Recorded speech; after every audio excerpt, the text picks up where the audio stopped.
ఎన్టీఆర్ జిల్లా జగ్గయ్యపేట మండలం జగ్గయ్యపేట పట్టణం రంగుల మహోత్సవం సందర్భంగా పెనుగంచిప్రోలు శ్రీ లక్ష్మీ తిరుపతమ్మ అమ్మవారు భారీ ఉత్సవ ఊరేగింపుగా జగ్గయ్యపేట పట్టణం చేరుకున్నారు. గత 21 రోజులుగా ఇక్కడ పూజలు అందుకుంటున్న అమ్మవారు రేపు అనగా 28 జనవరిన బయలుదేరి మళ్ళీ అమ్మవారికి క్షేత్రమైనటువంటి పెనుగంచిప్రోలు కదిలి వెళ్ళనున్నారు. ఈ 21 రోజులు సంబంధించిన కార్యక్రమాల గురించి ఈ ఆలయ అర్చకులు మనతో ఉన్నారు. వారి మాటలోనే తెలుసుకుందాం. అమ్మ శరణం, తిరుపతమ్మ శరణం.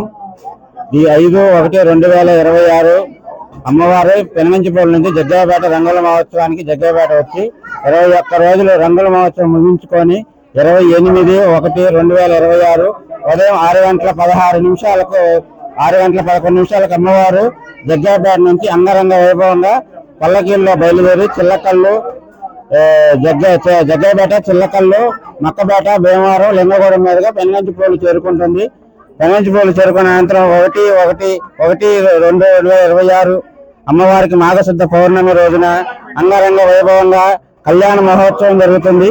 ఈ కళ్యాణ మహోత్సవానికి అమ్మవారి దీక్షా స్వాములు దాదాపు 40,000 మంది దాకా అమ్మవారి కళ్యాణానికి హాజరయ్యి అమ్మవారికి గొప్ప పాత్రలు కాగలుగుతున్నారు.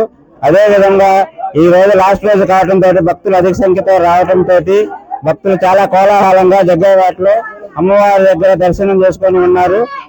అమ్మ శరణం, తిరుపతమ్మ శరణం. అయితే రేపు చివరి రోజు కావడంతో పరిసర ప్రాంతాల నుంచి కూడా భక్తులు భారీ ఎత్తున తరలి వచ్చి అమ్మవారి దర్శనానికి బారులు తీరిన వైనం మనం విజువల్స్ లో చూడవచ్చు. భక్తులు అమ్మవారిని దర్శించుకొని పట్టు వస్త్రాలు, కానుకలు సమర్పించుకుంటున్నారు.